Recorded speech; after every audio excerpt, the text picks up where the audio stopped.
Bible. You know what I mean? Like a smart speaker, like Alexa or something. Yeah, how does it look? Hello. Good morning. I appreciate all of you being here with us this morning.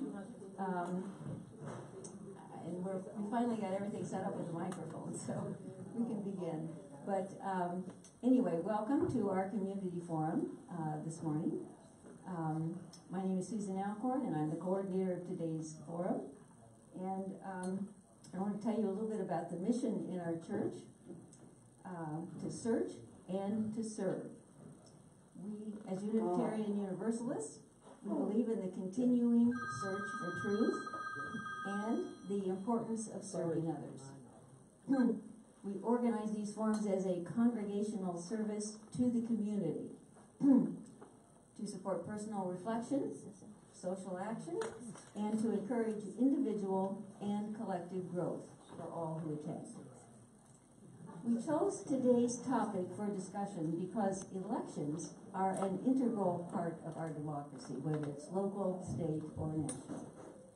We need to understand the meaning of the midterm election from many points of view, and we won't have time to cover everything, but our speakers can cover a few of the major elements, from what I call the big picture subjects to local and statewide issues. Before I introduce the speakers, I want to express my sincere appreciation excuse me, for them being with us. Our original speaker, Michael Ensley from Kent State University, had to cancel at the last minute, and so these two speakers quickly responded to my telephone call earlier this week, so we are very fortunate to have both of them. And I'll first introduce Dr. Brooks. He is a political science professor emeritus and associate director of the Bliss Institute of Applied, notice I said applied politics. He's published articles and taught courses on public policy issues, campaign communication, techniques, the use of social media and marketing, and much more. He and his Bliss Institute colleagues have written a book titled Buckeye Battleground that explains why Ohio is the quintessential battleground state in American elections. Dr. Brooks is a frequent speaker on politics and related issues on radio, television, and newspapers. Richard Andrews. Before I get going further with Richard, how many of you are familiar with The Real Deal? Okay, we have a few. Long ways to go. Okay. Richard Andrews is the publisher and editor of The Real Deal Press, a digital-only weekly publication that focuses on the interplay of race, class, and power as these issues relate to civic, business, and cultural issues. A former executive director of the Phyllis Wheatley Association, his primary interests include African American politics, commerce, culture, public education, and national and international issues. He studied political science at Swarthmore College and got his law degree at the University of Pennsylvania Law School. So, since we have some new people here, I just want to mention one thing. We will have the speakers give their talks first, and then we will open it up to questions and comments from the audience. So, welcome to both of you. Thank you. Thank you. And I thank you for the opportunity to be here. I usually start presentations saying a little bit about the Bliss Institute. In part, I'm here because of the mission of the Institute. We are a teaching and research institute committed to politics. Unlike most political research institutes in the United States, we are much more interested in elections, political parties, the true politics side, and less the policy side. We really have three main missions. One is to teach. We teach our students at the University of Akron. We have one of only 5 professional degrees in the United States for people that are interested in becoming professionals in politics, being campaign consultants, lobbyists, political party leaders, those types. Our second main mission is, as I say when I'm here today, is to not only educate our students, but to help educate the public about ethical and the value of politics. We do put together a number of panels. We bring in people from around the nation for speeches. If you kind of follow us and want to come down to Akron and see some of those, you're welcome to do that. We also, within the Summit County area, sponsor debates and work very closely with the League of Women Voters. But we also, as I say, we are a research institute. All fellows and members of the institute focus in on doing social science research in these areas. Probably the most notable is Dr. John Green, who is an expert in both religion and politics, as well as party politics. And as was mentioned, we have together written a book about Ohio politics, and I'll say more about that here in a minute. But I'd like to, I think, as was said, there are thousands of things we could talk about related to the election, and my interest is to very soon get a conversation going and having us answer your questions about what went on. But I'm going to try to provide a large overview, and I could be talking about for the entire period of time, as we both are very involved with media. So if you have questions about media, we can follow up with that during the question and answer session. I want to start by suggesting that I approach these questions as a political scientist or a social scientist, and primarily our research methodology is to examine the past and see how the past fits with the future, and if we're making predictions, which in essence you're asking me to do today about analyzing what happened, but also what that means for future elections. We really are, the place that we go is to examine kind of what has happened in the past to talk about the future. I must say, for those of us who approach this, the past 2 years, probably 3 years now, in politics, has not been as successful in using that technique. So we have, I'll make a comment or two about some of the changes that I think have caused the problems in making stronger predictions. But let's get about talking about the recent election. Interestingly enough, I think on Tuesday night, commentators and those of us that were following politics were saying that, well, you know, there was this prediction of a blue wave, and it really wasn't quite as much of a blue wave as it was supposed to be. And depending on what side you were on, you were happy about that or you were disappointed. Interestingly enough, this has been a 10-day election day instead of a single day.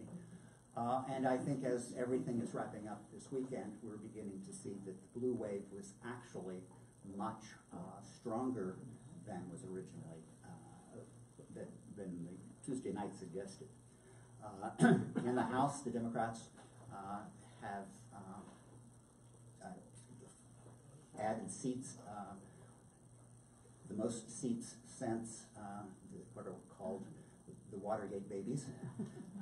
And so that it is obviously a strong change.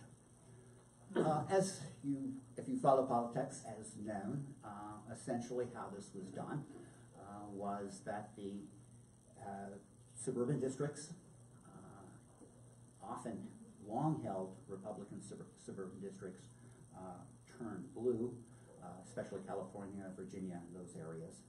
Also, less spoken about but true is that some diversity, what I would call diversity districts, also moved from red to blue. It was interesting to note that in Texas, a number of the seats that flipped from red to blue were obviously Dallas and Houston, but there was also a strip essentially going from El Paso to the suburbs of Houston, right along the border, right next to the wall, if you will, moved away from being Republican to Democrat. The Senate seemed,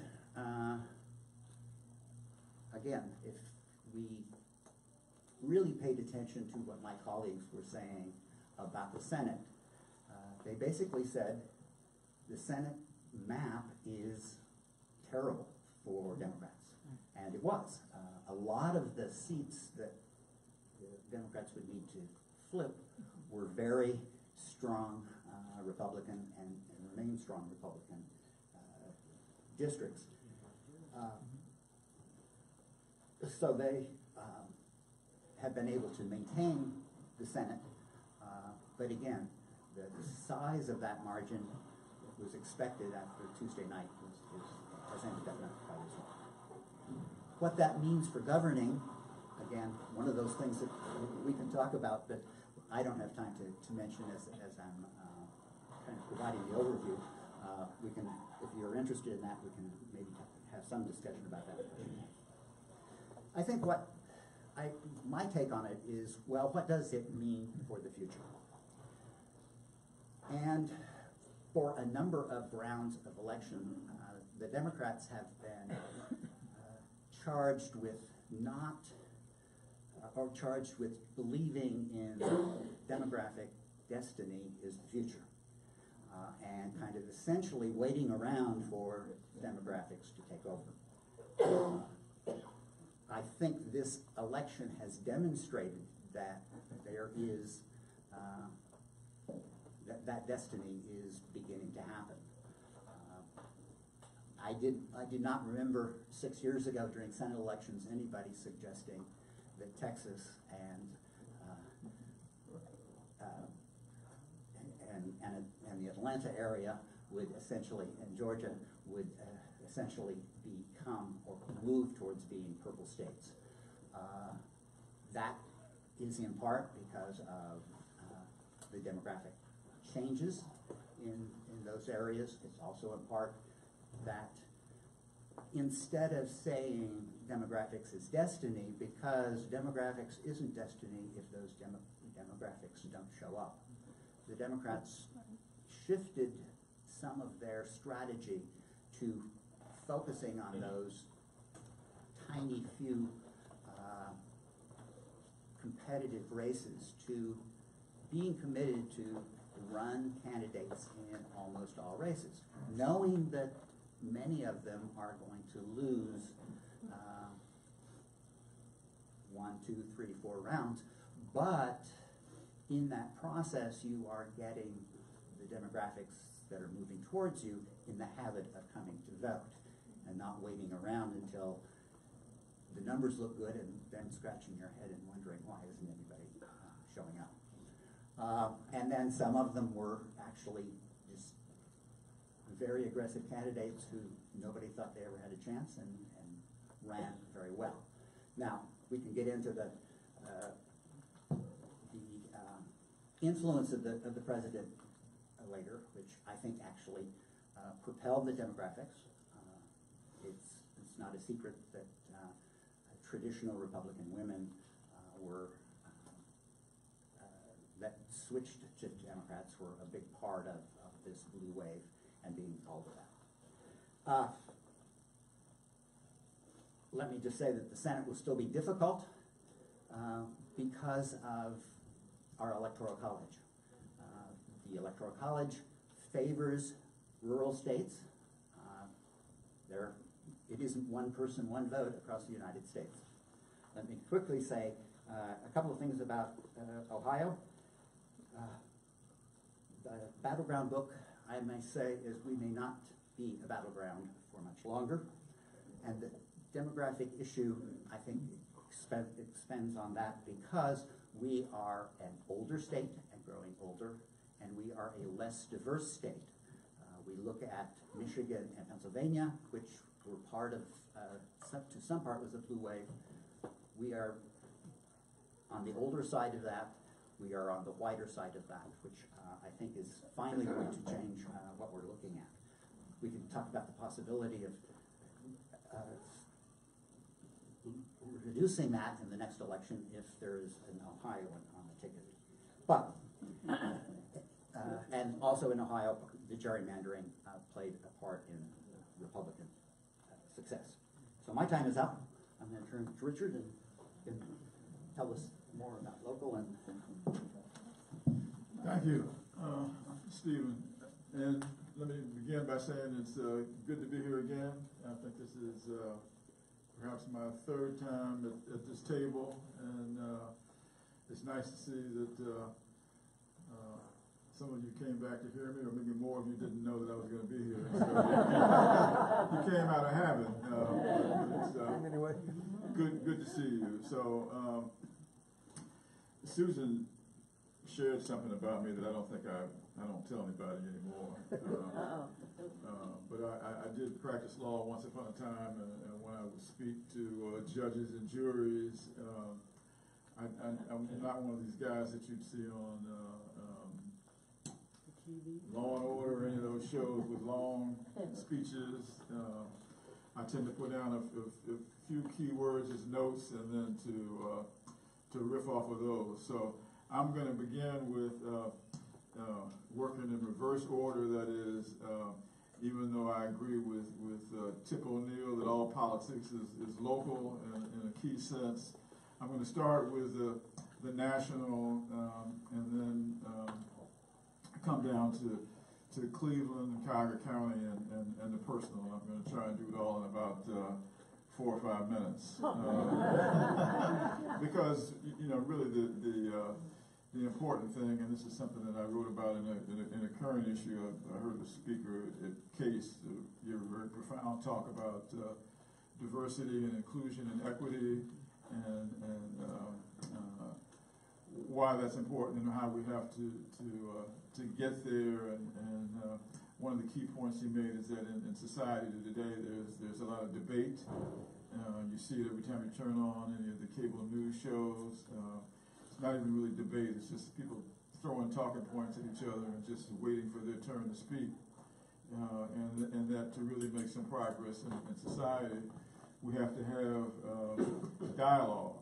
And so after I speak, then we're going to move to some dialogue where we hear what you have to say and what's on your mind. So nationally, I think Stephen is absolutely right that we're going to lose our privileged position as a battleground state because of changes that are taking place around the country and some changes that are happening here that we're not really in control of. And so there's many of you may know the black population in this part of the country has followed some ancient migratory patterns. If you dig down in the history of many of the black people who live in this community, even if they've been here 50, 75 years, you'll find that their ancestors came here from Alabama, Georgia, and West Virginia. And in fact, there was a book written by a professor at Cleveland State. She's no longer there, but the book was called Alabama North. And that was how she described Greater Cleveland and its black population. For some of us who are interested in politics in this community, we often refer to some of the attitudes that we encounter here as reminiscent of Mississippi. Reverend Dr. Colvin of Olivet Baptist Church now has a radio show, and he said in one of his recent shows that Cleveland Ohio, in some ways is we've swapped places with Mississippi, which actually has a very progressive candidate in a runoff right now, and has probably one of the most progressive mayors in the country, a fellow named Lumumba, who's the mayor of Jackson, Mississippi. And it's interesting to see what bold and courageous leadership can do when you stand up for your principles there.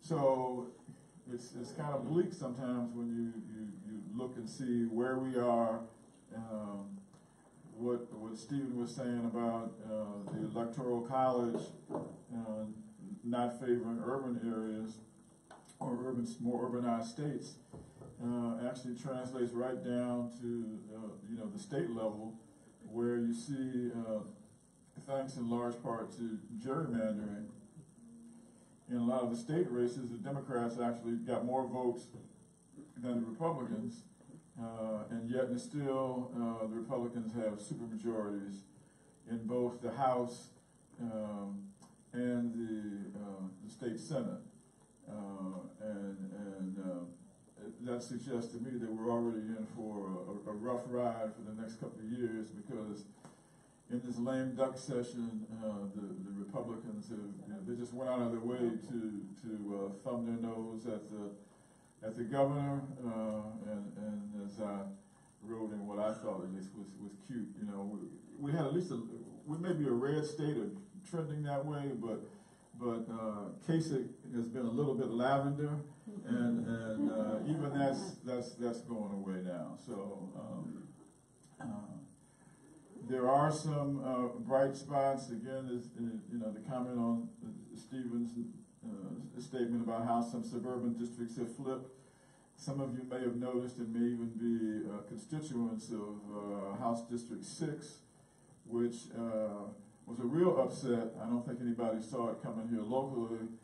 That's been a solidly conservative district in the southeast portion of the county. A week ago Tuesday, that district flipped, and it's going to be very interesting to watch. Marlene Anilski has been the rep there for, I think, 8 years. She was term limited.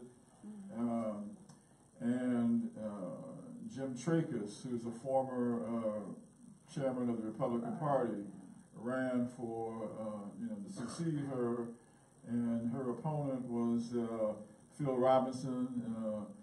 Phil's a 37-year-old African-American. He lives in Solon, and I didn't write this because I was, happy that he won. He's a friend of mine and somebody that I'm delighted to see in office now for what he may be able to do. But I think this is about Phil's 6th race in about 6 years. So it stands, maybe 10 years, I'm sorry. So it attests to perseverance. But when I met him, he was running for county council in University Heights, and then he ran for, he didn't win that, and then he ran for city council in University Heights, and he didn't win that, and then he moved out to Solon, and he ran, and has run several times for this particular seat, and thanks in part to this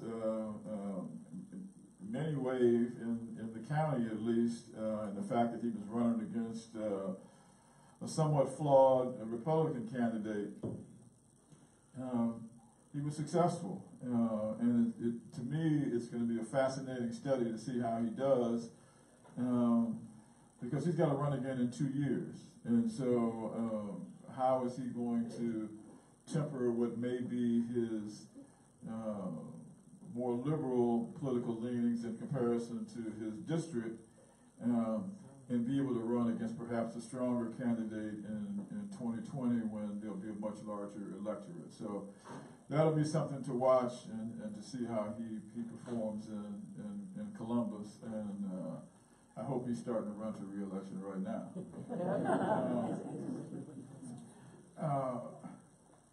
And so I have some other just kind of general observations. There was a lot of discussion this year in judicial races, particularly during the nominating process, the primary process, when it was hard to tell the players without a scorecard, and many of you probably know that there's very little African American representation on the county courts, and that is likely to decrease because of retirements and other reasons going forward. There was a strong candidate that actually went across the county garnering support, only to be undercut in some ways, not necessarily intentionally. by some actions taken by the Congresswoman, Marcia Fudge, because she was supporting some other folks. At the end of the day, the judicial races in the general went pretty much as you expected, and that is that candidates with Irish and Italian names are still overwhelmingly, favored. So you have someone like Emily Hagan, who nobody seemed to consider an outstanding or even good candidate, but she run in a walkover against her Republican opponent. Those Irish and Italian surnames did benefit the Democrats on a statewide level, where apparently a lot of folks just saw that and pulled the lever and wound up with two Democrats being elected in Stewart and Donnelly. And I suppose if you took a poll of post-election poll and asked people if they realized that they had voted for a black woman, they would have been surprised. But Melody's an outstanding jurist, and it's going to do well, and it's going to be great to have some balance on the court, and I expect to see I hope to see a lot of intelligent dissent coming down over the next few years. Even though the Democrats statewide went down to defeat uniformly in the executive offices, I did think that this was the strongest ticket in terms of qualifications and political attributes that the party has been able to mount in a very long time. And so it'll be interesting again to see how some of these people, rebound and reappear in other elections, going forward. And you might add, I do see some of the stronger candidates actually coming from Cincinnati, of all places, which has been, to my way of thinking, a very conservative, probably the most conservative of all the major urban areas in the state. But that is shifting, probably for some of the same reasons that Cuyahoga County over the decades has become more and more Democratic. And that's because the Republicans all move outside and they just come into town, make some money, and go back to Avon or Westlake or Chagrin Falls or wherever. I hope I haven't offended too many people here with that comment. Just a couple of more things. I started writing about politics. I've been interested in it all my life, but I really got engaged a little more than a decade ago when I wondered how the Democrats could support and tolerate Jimmy DeMore and Frank Russo in office even after the raid, and it was clear that these guys were not honest and had been fleecing the public. And so I went to Cleveland Heights, excuse me, summer picnic, and I corralled some of the leaders there, and I said, how can you support this guy? And they didn't do it on policy. It was because of personal relationships.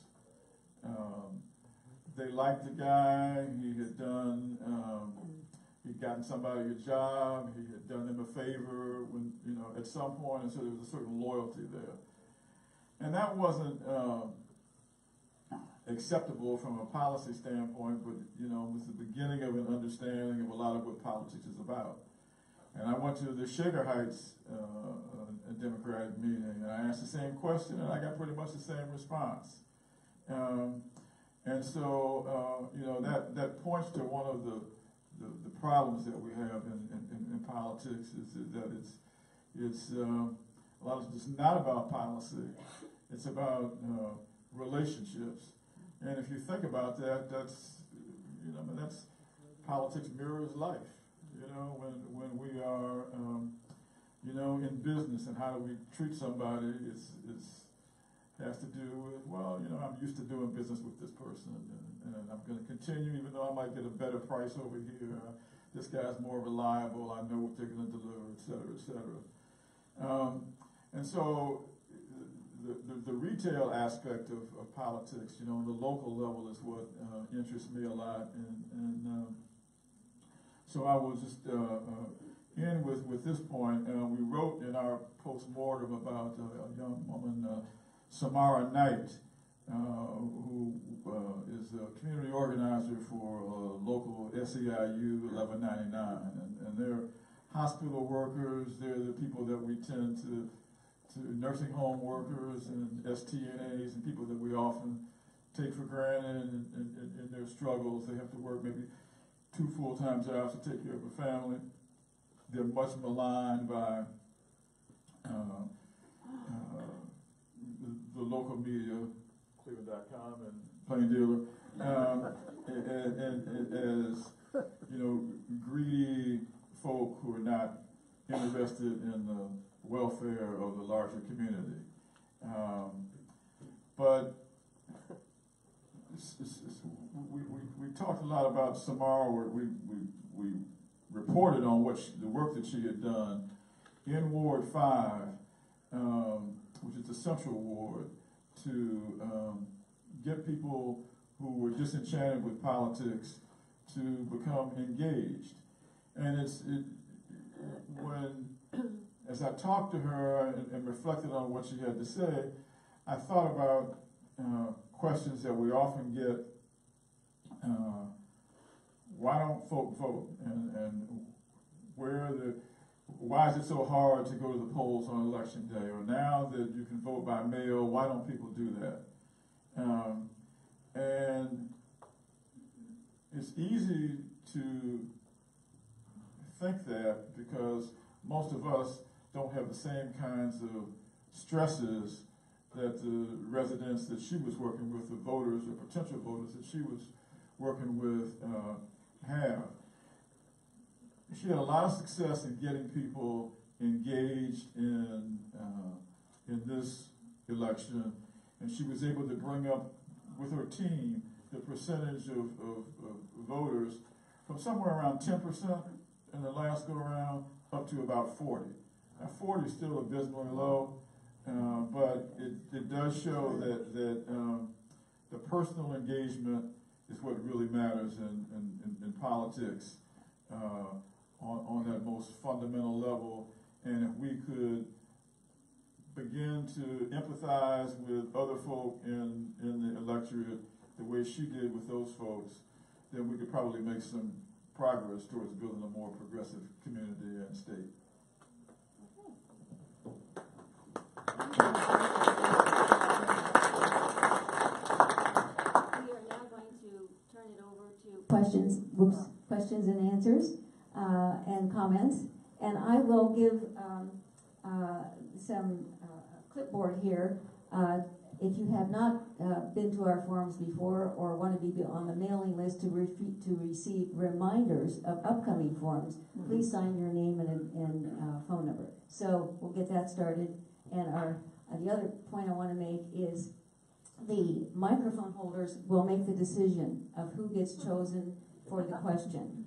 The second is, please hold the microphone close to your mouth. Do it better than I am doing. And thirdly, keep your questions and comments short. Thank you. We'll now start Q&A. Hi, Dr. Brooks, you made a comment that gerrymandering was a factor. I think it is the factor. I think it played the critical role in the outcome statewide in Ohio. My question actually is for both of you, if you can respond to this, but I'd like to know where we are with gerrymandering, redistricting reform. I know that there was stuff in the works, and it's supposed to take effect somewhere around 2020. Apparently not in time for the 2020 election.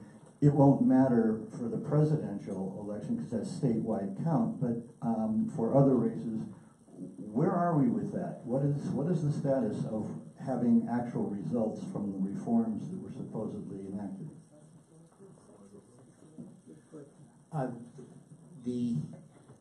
Under the pressure of having a referendum, the Republicans and Democrats agreed on a process. It is not expected to make major changes.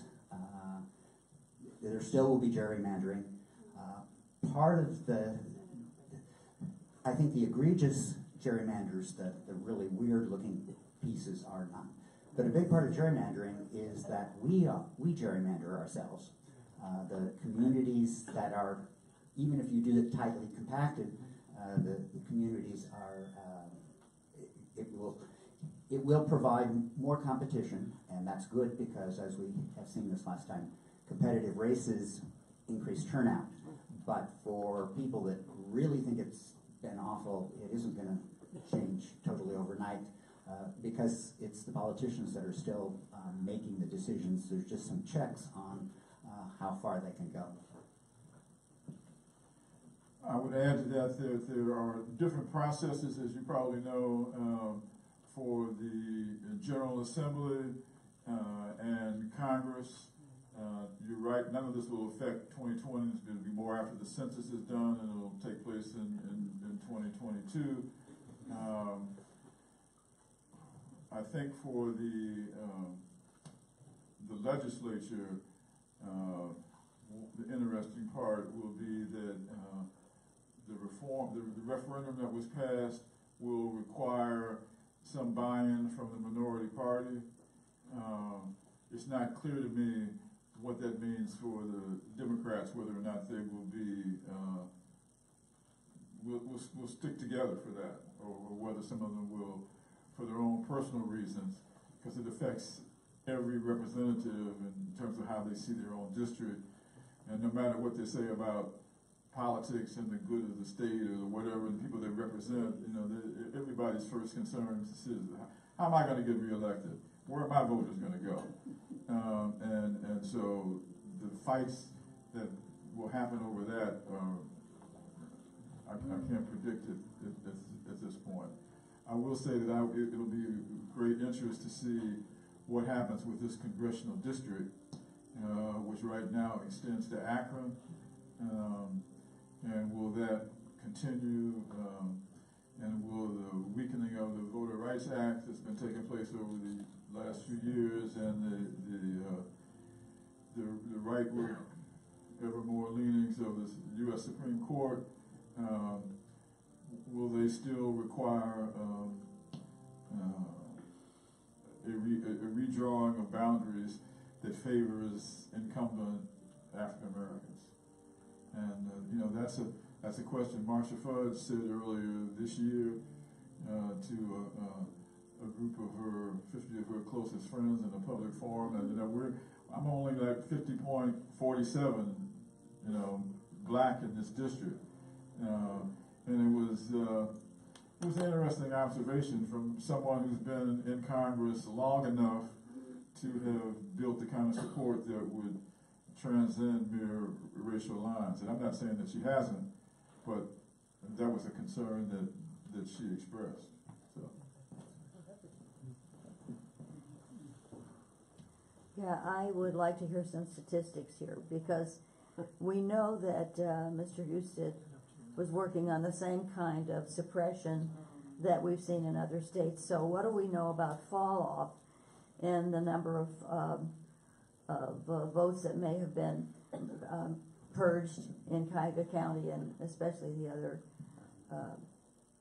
the other large cities? Do we have those numbers yet?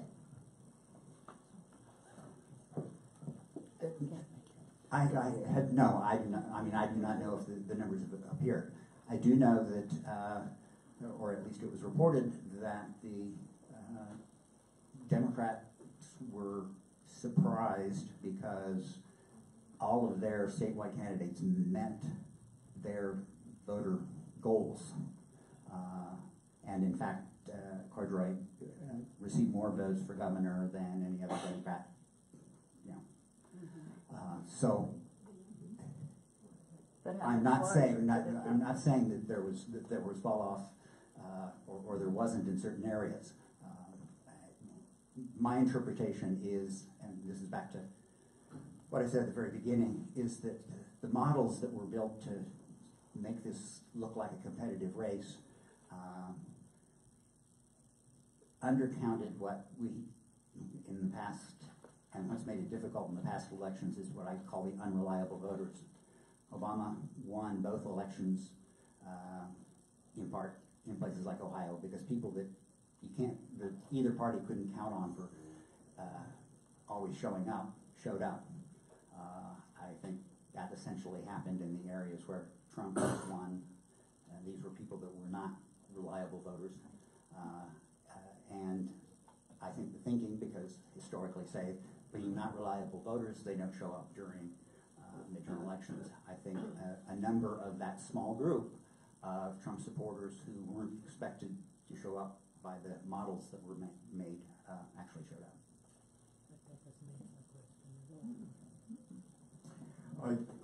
In Amy Chua, the Yale professor's latest book on political tribes, she quotes an individual describing the 2016 election that if a segment of the U.S. wanted identity politics, they got it in 2016. That's called white identity politics. To what extent would either of you see those of us on the left, the progressives, as contributing to what has occurred on the right?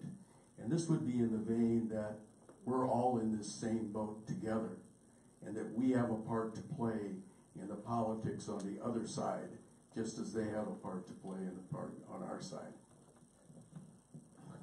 That's an excellent question, and probably could have a session addressed directly to that. I was going to comment, but didn't because of shortness of time, on the way Donald Trump is ran and the way he is governing. The same diversity experts that I referenced in my remarks said that Trump was the first president to govern digitally. Obama was the first president candidate to run digitally, but Trump is the first to govern and lead digitally. And that's having an enormous impact on society. It is thrown the media into absolute disarray. The traditional news media have not yet found any effective way to cover this presidency. And it's hurting us all, and it's actually accentuating this shift to a tribalism. So you're right that we all have a responsibility, and we're pretty much clueless in trying to figure out how to report and how to respond. I would agree in the sense. I guess I would also add that the political science research suggests that we have this thing called confirmation bias, that we appreciate the stuff that we do. That one would assume that higher education means less confirmation bias. Much of the research suggests that those that are well educated are as strongly in that confirmation bias. So I think it's a long-term problem in terms of how do we first recognize and say, okay, I have confirmation bias, how am I going to deal with it as a way to respond? Just a quickie question, I'm curious, does anybody know what the impact is on elections of having the vote on Tuesday as opposed to Sunday the way they do in many countries, so that it's easier for working people to get to the polls?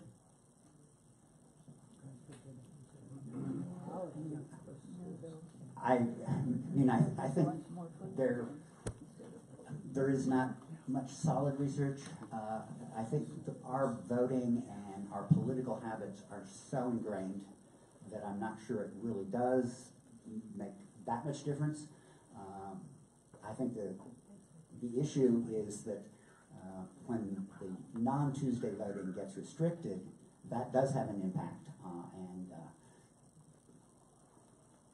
You know, there are places in the country that have no voting in person, but it's all mail and those kinds of things. And we might digitally go that way sometime in the future.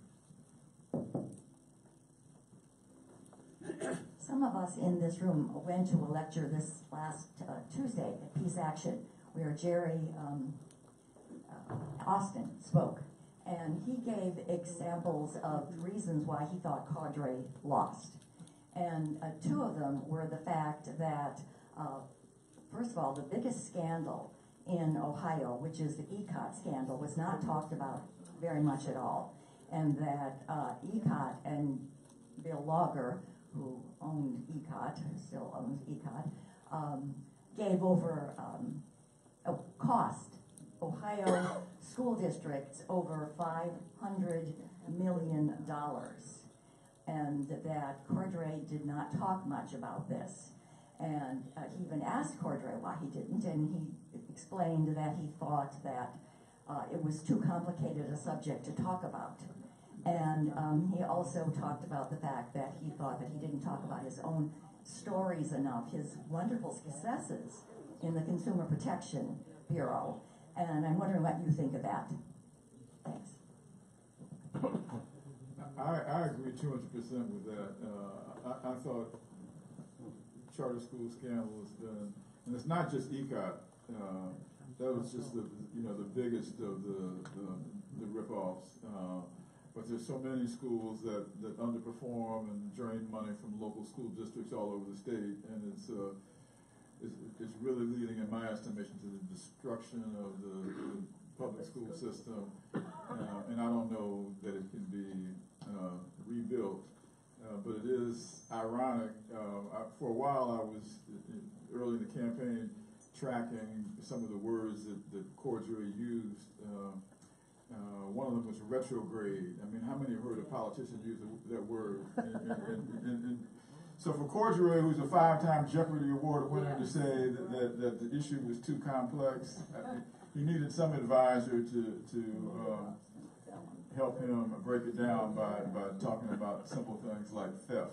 If he had done that, he might have had a better chance. I guess I'll be the disagreeer in the room. Yes, I mean, he could have done that, but I think our real issue here is we are no longer involved in persuasive elections. We are not persuading people to move from their tribe to a different tribe. Most of the ads, most of the activity you see is to encourage turnout for your group.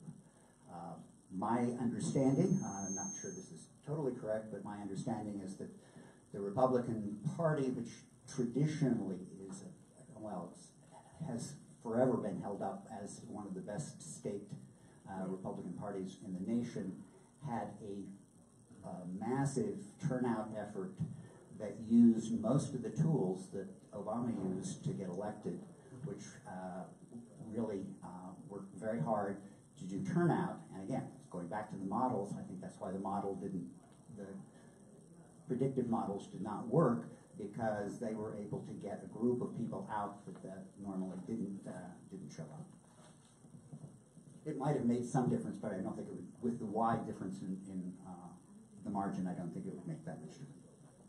My question is, within the realm of what is possible, what would you do to increase turnout in the next election, both in terms of Northeast Ohio as well as in urban areas? I would think that the Democrats should follow the model that I talked about, connecting with voters where they are, helping them understand the relevance of their voting to the outcomes that they receive.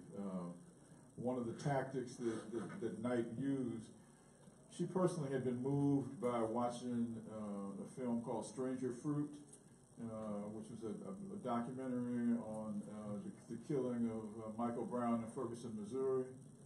And so she had a showing of that movie in the community she was trying to reach, and people came to it, and men as well as women were crying when they watched it, and then she used that as an avenue to discuss the relationship between the police action, the prosecutor action, the state action, to the fact that these were all elected officials who could be removed if people got involved. And that, in fact, is what happened. It's hard work, but it's in some ways it's politics 101. You go into the community and you talk to people, you persuade, as opposed to just putting on a TV ad that says how bad the other fellow is and how bad the other party is. There is an immensely high correlation between the competitiveness of the election and turnout, and we saw that this time. So first off, make sure that you have competitive candidates in lots of different races. That will pursue turnout, and then Richard is exactly right. The best way to get somebody to vote is to ask them to explain to them how it can make a difference. I'm going with the education, like you're speaking about. The church I attend is mostly black, mostly homeless or housing insecure. And last Sunday, I had 2 separate conversations. Both males, they voted for DeWine because Cordray is corrupt. And I'm wondering if maybe the fact that the Democrats actually put their thumb on the scale during the primaries, if we had a more robust primary where people would be educated, might help, because I thought that was sad.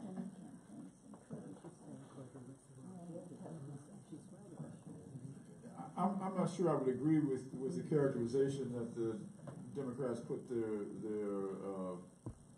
thumb on the scale in the primary. Dennis Kucinich was as active and robust as he always is in any campaign. And I think there was concern that he could win and possibly take the party down with him. So probably the party leadership certainly favored Cordray. I don't think there's any doubt about that. But they didn't do what was done 4 years ago, which was a disaster when they and they've done it other times too. When I think probably in part because of labor influence, they settled on a candidate early, and then they had endorsements early, and so you wound up with Ed Fitzgerald as opposed to somebody who was more thoroughly vetted. And those of you with longer memories may remember a guy named Rob Birch, who went down to the worst defeat in Ohio history. I think that was like 1988. When he got slaughtered by Voinovich, and I don't think Democrats got less than 25% of the votes statewide, because Birch he was an obscure state senator from someplace near Pennsylvania. He might as well have been from Pennsylvania for all the impact he had in that campaign. Second everything you said. I'm Betsy Rader. I recently ran for Congress here, so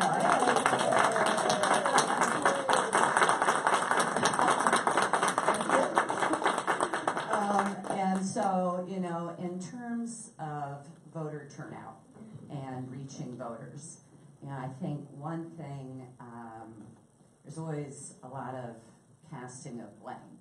And I just think we can't get away from the fact that lies and this, this moral equivalency have taken over, and that we are more and more lacking a robust press and robust journalism to help inform voters when they're being lied to. So when you hear that somebody said that Richard Cordray is corrupt, and when you say that the ECOT scandal wasn't talked about enough, this systematic turning of people away from the press, convincing them that nothing they read in real journalism is the truth, and therefore kind of requiring candidates to do paid advertising to communicate anything, because you can't reach these people otherwise. We almost doubled the turnout in the 14th District of Ohio, and that include Phil Robinson and include Casey Weinstein. 2 of the 4 people who flipped seats in the State House came out of the 14th Congressional District. So it's really important, as you said, that you have competitive races, or races that people feel like matter, so they'll show up to vote. But at the same time, what I feel like happened in this election with people like Cordray is that people voted for the status quo. They voted for Mike DeWine, who was a 40-plus year incumbent. They voted for Sherrod Brown, who was a 40-year-plus incumbent. They voted for all the incumbent congressional people. And they did that because of this politics of fear, and this politics of fear is generated by lies. The Democrats are going to open the borders and let in the immigrants who are criminals and who are going to take your jobs. My own race. Pure lies that I was going to impose a single-payer system and take away people's employer-based health care. I was going to double their taxes with Nancy Pelosi. And the press called it out as lies. These things got 4 Pinocchios nationally, very much less press coverage of it locally. But at the end of the day, I'd be interested in your feedback on what we do to persuade voters and get turnout when it's become acceptable to lie. Thank you for biking here this morning. You ran a great race. I was paying attention to the 14th district for the first time in my life. So keep it up. I don't think you can. It's particularly the fault of the media. I think it goes back to something that I touched on when I talked about the charter school scandal and what's happening to the public education system. That's part of, and also the way that the media has not been able to find a way effectively to respond to a president who lies every day. I mean, it's almost like if his lips are moving, there's a lie coming out. And we haven't figured out a way to respond to that. Particularly because as the public schools systematically get defunded, one of the things that's being lost is the ability to do critical thinking. Right. If people are teaching to the test, and it's a lot of memorization, it appears, and it doesn't matter almost whether it's coming from the television or a live politician in front of you, if you do not have the ability to discern truth from falsehood. I would argue that, or at least my half-full glass approach, is that we are in terribly unstable period as far as information getting to voters, and probably more important, information that voters will actually be interested in information to do their votes. I see how it's going to happen, I'm not sure, but I am optimistic that we as a society do not like chaos, and that's what this process of changing to a digital world. I think there is a way, and there's a lot of people working very hard trying to find ways not only to organize the digital side, but to assist all of us, but especially the young people, how to be better at discerning what's happening. That's my optimistic perspective, and I'm afraid it's going to be a rough period of time till we get to a better spot, but I really do think we have a way of doing that. I was going to agree with Stephen, but then when you mentioned chaos, I think part of the problem is that Trump is not only doing a lot to create the chaos, but right behind that is the subliminal, not so subliminal message that he's the answer to the chaos. So, I mean, history tells me that when people don't like chaos in civil society, but typically they opt for a simple way out, the easy way out, and that very often is a strong man. And I think that's the danger that we're wrestling with right now.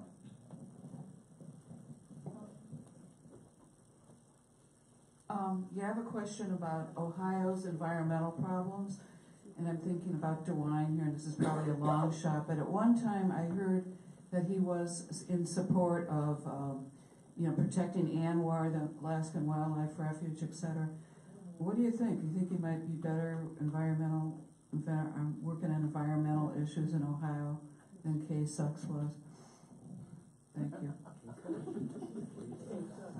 I would argue that he probably will be a great environmentalist if it has to do with the Great Lakes, because that's close to all of us. But I wouldn't put any money on anywhere else in the world. I don't have any confidence in Mike DeWine if it comes to acting courageously. I have a feeling that everybody in this room, I have a 20-year-old, and I said to my husband, we have a Republican living in the house. And he said, well, who's staying there, honey? And I said, Zachary. We're in Solon. So he got well indoctrinated in the Republican way of thinking about things. He also got well indoctrinated in the news that matters to these kids that comes from Google and Wikipedia, and he tells me the weirdest thoughts. Well, women, they say men are going to rape them, and they do this a lot. And I said, where'd you get your facts? From the president? We have to start talking to that younger generation, because I think the younger generation is going to be a good hope for us. But we have to start challenging some of their thoughts and their ideas and their faulty beliefs and attitudes. And my son said to me, if I did not have you, Mom, I would have believed that stuff. So in Solon, they did not teach critical thinking. They thought, go along, and get yourself in a very good college. And I don't know what that'll do for you, but they didn't teach it. So I think if we have grandchildren and children that we need to start talking to and telling them the facts of life. I don't know that was a question, but I have an answer. Rather than tell young folks what to think, which I don't know about you, but it didn't work for me. Ask them questions. Ask the 20-year-old, as you did, where you got the information, and then ask him another question, and then ask him to say more. And, pretty soon, he will hear himself and understand that he needs to get more information.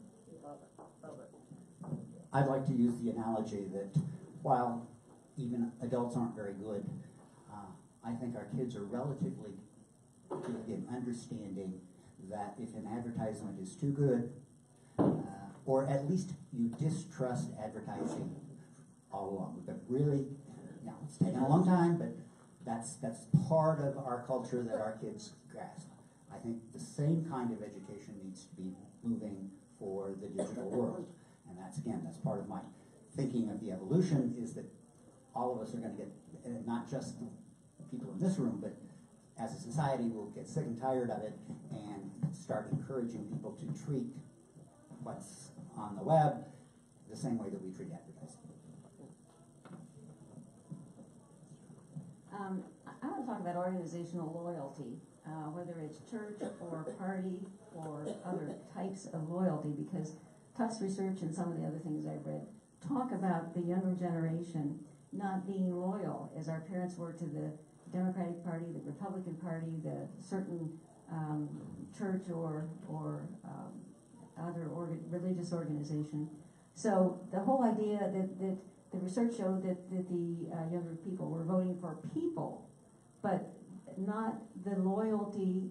The loyalty dimension was just gone, and we're seeing that in organizations other than political or community. What are your thoughts on that? Just organizational loyalty, and part of that is also civic responsibility. There's a long debate in social science on what is called social capital. And the original analysis really talked about how social capital, i.e. the kinds of things that you're talking about, looking at churches and Boy Scouts and PTAs and all of those things, that those connections are disappearing, and a great alarm that it's going to ruin politics. There has been a real pushback in the literature on that, saying, yes, that's right, but there are developing other organizations that people are loyal to.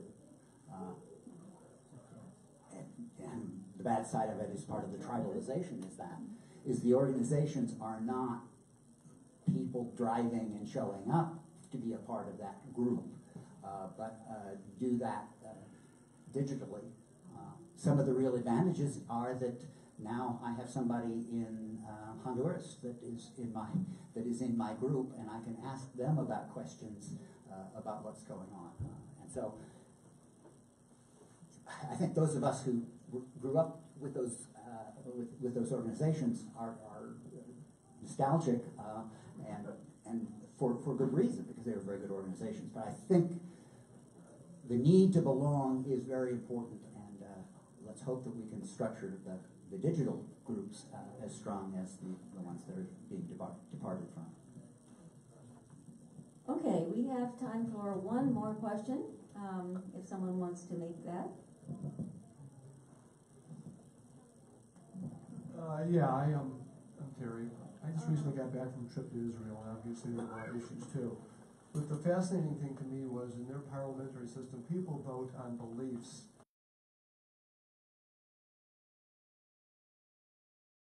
I'd like your comments on that.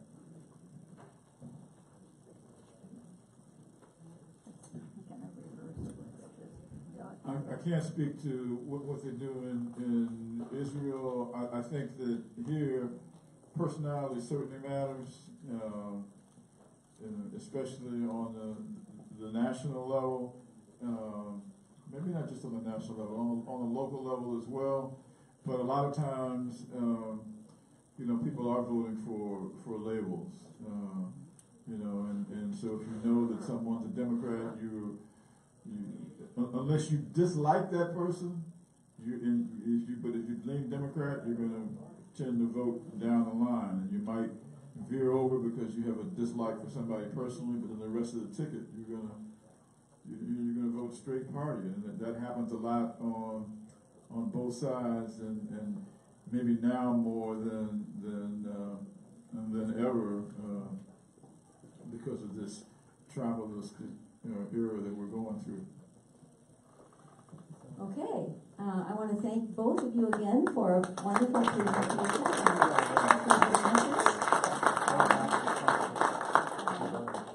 On Sunday, December 2nd, 2 weeks from today, Christopher Johnston will speak to us on sexual assault, healing, and justice.